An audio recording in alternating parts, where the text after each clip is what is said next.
Bonjour. Je vous avais dit qu'il y avait beaucoup de choses à dire en ce moment, alors donc je multiplie les vidéos. Tant qu'on peut encore s'exprimer, je ne sais pas encore combien de temps je vais pouvoir faire ça, parce qu'ils sont en train de passer des lois pour ralentir considérablement le rythme et les sujets traités par les youtubeurs et alerteurs dans mon genre, donc je ne sais pas combien de temps je vais pouvoir encore m'exprimer avant la censure générale. À la question que vous me posez souvent, est-ce que les alerteurs, dont je fais partie modestement, ont eu un rôle à jouer dans le mouvement des Gilets jaunes? Difficile de répondre en ce qui me concerne, je ne sais pas, et surtout jusqu'à quelle ampleur, je ne sais pas. Peut-être que oui, mais... alors la question qu'on se pose sur cette manifestation des Gilets jaunes, c'est est-ce que les forces de l'ordre ont entendu finalement, et est-ce que se sont rangées du côté du peuple? Alors vous avez été nombreux à me dire que effectivement certains ont porté des gilets jaunes, que d'autres ont laissé complètement faire, ont laissé les manifestations se dérouler tant qu'il n'y avait pas de problème. Donc, visiblement, il y a pas mal de policiers qui ont été du côté du peuple et qui ont laissé faire, donc c'est très bien. Par contre, j'ai reçu d'autres vidéos où dans d'autres villes et dans d'autres régions, ils ont balancé directement des grenades lacrymo sur les gens, des flashballs dans la tête même, carrément. Rien n'est jamais parfait. Mais ce que je voulais faire comme constat, c'est juste un constat, vous en tirerez toutes les conclusions que vous voudrez, c'est que là, apparemment, on nous dit 99%, mais apparemment une grande majorité, l'immense majorité des gilets jaunes et des gens qui étaient dans la rue hier, étaient français de souche. C'est-à-dire blancs, non chrétiens ou chrétiens, peu importe. Ils étaient surtout français de souche, voilà. Donc, doit-on applaudir? Qu'est-ce qu'on peut en tirer de tout ça? Est-ce que le français d'origine étrangère, qui pourtant est français, a honte de se mélanger au reste du français? C'est quoi le problème? C'est comme les gauchistes finalement? Ça va pas avec, c'est ça? On se mélange pas? C'est quoi?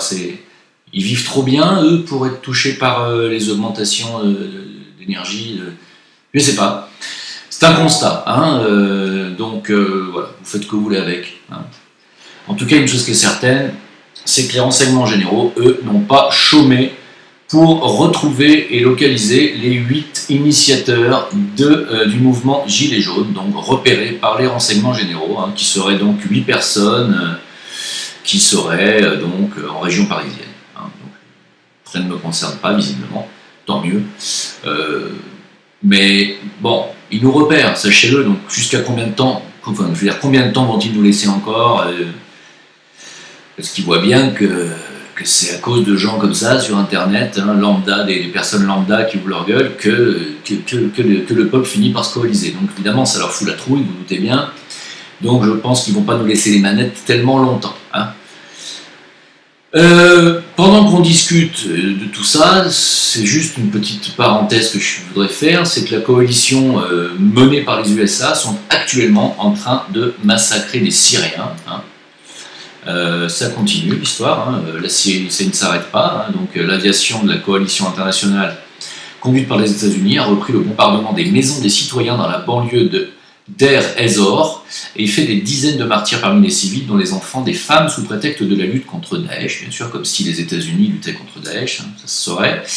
Donc des sources civiles ont affirmé que l'aviation de la coalition internationale avait commis ce matin c'est le 17 novembre, un nouveau massacre à l'encontre des civils dans le village de Baka An, au sud de la ville de Deir ez-Zor, et fait 40 civils martyrs au moins, dont la plupart sont des femmes et des enfants. Ça c'est les États-Unis, c'est la coalition du bien, le clan du bien. Ultérieurement, les sources ont fait savoir qu'un certain nombre de civils étaient tombés en martyrs, alors que d'autres avaient été blessés dans un bombardement mené par l'aviation menée par les États-Unis, sur la localité de Sharafa. C'est juste, je vous le dis juste comme ça, parce que évidemment ça va passer inaperçu ce type d'information. Et puis pendant ce temps-là, les relations Russie-Israël vont très mal. Poutine s'intéresse au Liban. Je pense que Poutine a peut-être envie de protéger le Liban d'une future destruction encore par Israël.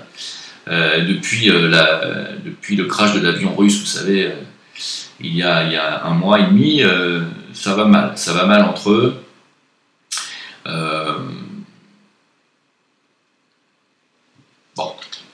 à suivre, j'ai envie de dire.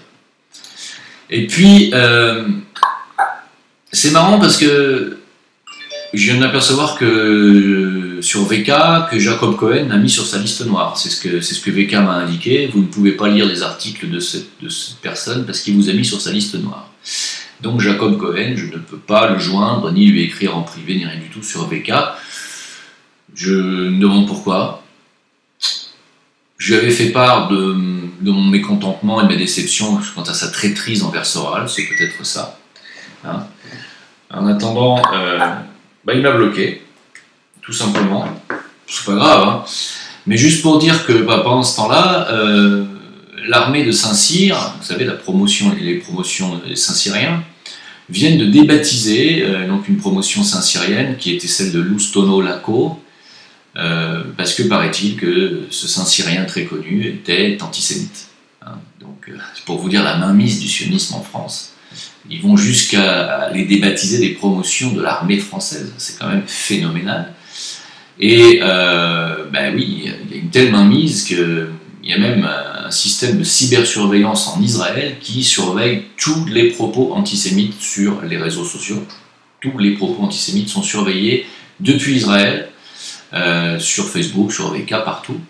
Et ensuite, ils donnent leurs ordres au gouvernement. Et les ordres ont été de débaptiser les promos, même de l'armée française, si leurs commandants d'armée, leurs généraux, même ceux décédés, étaient à l'époque antisémites. C'est vraiment une mainmise qui va jusqu'à les défroquer, déshonorer, foutre à poil des généraux, des héros de l'armée française. C'est comme ça. Et puis dans le même temps, il y a BHL qui nous dit, que ça va ensemble, tout ça, il y a BHL qui nous dit et qui nous fait part de son désir de quitter la France si les gilets jaunes continuent. Alors, là, s'il y a vraiment une raison valable pour continuer le mouvement des gilets jaunes, c'est vraiment celle-là. J'ai presque envie d'aller m'en acheter un stock de gilets jaunes, tu vois, pour que BHL quitte la France. Mais putain, mais casse-toi, tire-toi, t'as un autre pays, voilà. Laisse la France aux gens qui l'aiment et au peuple de France, parce que toi tu les détestes. Hein. À noter que bien entendu je ne tiens aucun propos antisémite. Hein. Je dénonce juste l'emprise et les discours haineux et anti-France de certaines personnes. C'est pas de ma faute, c'est leurs propos, c'est pas les miens. Donc BHL veut quitter la France si les gilets jaunes continuent, alors par pitié. Pour la France, continuez. Ce mec a fait terriblement, un mal terrible à ce pays. Je parle de la France et pas seulement à la France. Bien, et bien écoutez, pendant que notre pays va bien, que les choses semblent bouger, jusqu'à quand? On verra. Je vous parlais récemment du mariage, vous savez, du mariage pour tous. J'ai eu encore des discussions animées avec des Français qui vivent ici et qui me disent mais pourquoi t'es contre le mariage à trois? Je vous jure, c'est vrai ce que je vous dis. Ils m'ont dit, mais pourquoi ça te choque? Je dis, parce que le mariage, c'est pas fait pour ça. Il m'a dit, mais pourquoi? Je dis, parce que c'est fait pour la famille. Il m'a dit, mais ça, c'est ta programmation judéo-chrétienne. Je dis, mais moi, j'ai aucune programmation judéo-chrétienne. Il dit, si, c'est parce que depuis tout petit, on t'habitue à dire que le mariage, c'est pour un homme, une femme qui font des enfants, qui font des familles. Je dis, bah oui. Il me dit, bah oui, bah ça, c'est chrétien. Je dis, mais jamais de la vie, c'est pas chrétien. Il me dit, bah si. Alors en y réfléchissant un peu, effectivement, c'est vrai qu'on pourrait croire que c'est chrétien, mais c'est pas seulement chrétien, c'est aussi musulman, c'est aussi juif, c'est aussi hindouiste, c'est toutes les religions du monde. C'est une question de morale religieuse et spirituelle, j'en ai déjà parlé. Quoi. Il m'a dit, mais pourquoi les homosexuels pourraient pas se marier? Je dis, parce qu'ils peuvent pas avoir d'enfants, ils peuvent pas faire de famille. Il m'a dit, bah si, maintenant ils peuvent adopter. Ah mais ils peuvent adopter, c'est vrai, mais ils peuvent pas faire de famille. Il m'a dit, mais si, puisqu'ils adoptent, ils font des familles. Effectivement, vu sous cet angle, on pourrait dire que, effectivement, puisqu'ils peuvent maintenant faire des familles, ils peuvent donc se marier. Et le mariage à trois, alors? Comment ils vont faire? Ils vont faire comment? Si c'est trois hommes et un trou fin, ils vont faire comment? Ils vont adopter aussi? Et ils vont faire une famille, alors, triparentale? Donc, dans ce délire généralisé, puisque ces personnes qui me tenaient ces discours me disaient tout de suite après, en substance, que il n'y avait pas de volonté cachée ni politique de faire venir des vagues de migrants en France ou en Europe, que c'était parce que l'Afrique débordait de monde et qu'ils ne savaient plus où aller. J'ai fini par leur dire que je ne savais pas dans quel monde ils vivaient, mais qu'on n'était vraiment visiblement pas dans le même monde, hein, on n'avait pas la même réalité. Hein. Et puisque je parle de ça, sachez qu'au Japon, il y a un Japonais qui s'est marié, je vais vous le montrer, il s'est marié avec une poupée virtuelle. Hein, il s'est marié avec, en fait, une poupée, mais qui symbolise matériellement, en fait, un logiciel. Hein, cette cérémonie de mariage lui a coûté 17 600 $. Hein, et puis, alors c'est une espèce de logiciel, d'hologramme, en fait, qui le réveille tous les matins, lui dit comment il faut qu'il s'habille, qu'il faut qu'il se prépare à aller au boulot, etc. Hein, il a été autorisé à se marier, tout content, avec sa petite boîte, complètement déjanté, les mecs. Alors, des fois on me critique, on me dit ouais, mais t'as vu, t'as aucune tolérance, tu te dis spirituel et en fait tu juges. Est-ce que c'est un jugement ? Est-ce que c'est un jugement de dire qu'un mec qui se marie avec un programme informatique est déjanté ? Quelque part, oui. Mais est-ce que Jésus n'est pas aussi lui-même venu dire aux pharisiens que leurs enseignements religieux étaient obsolètes et qu'il fallait passer maintenant à autre chose? Est-ce qu'il les a pas traités de race de vipères, lui aussi? Il me semble que si. Hein. Donc, dénoncer le mal comme étant le mal, est-ce que c'est un jugement? Il faudrait débattre de ça. Moi, je suis ouvert au débat, mais on pourrait en parler, effectivement.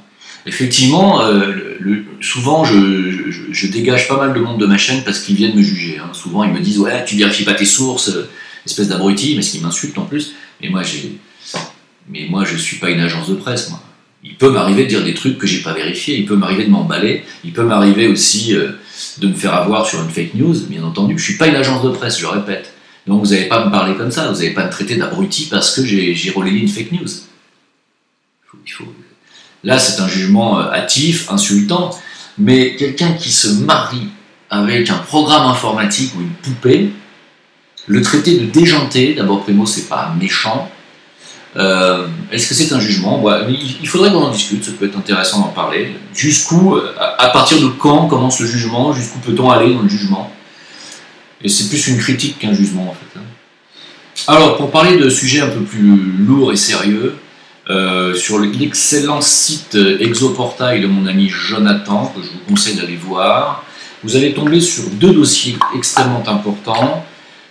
Le premier dossier qui concerne les incendies en Californie, qui pour l'instant font plus de 600 disparus, un nombre considérable de victimes, je crois qu'on arrive à 80 victimes, c'est quand même pas mal, c'est quand même pas rien. Et il y a un général, alors c'est un ancien officier de l'armée américaine, qui analyse cette situation en nous disant: l'opération Torch California est une véritable opération clandestine, menée par la communauté du renseignement des États-Unis en collusion avec l'opération Gladio. Ces attaques terroristes sous de faux drapeaux sont d'abord et avant tout une attaque terroriste de grande envergure dans le but de semer le chaos.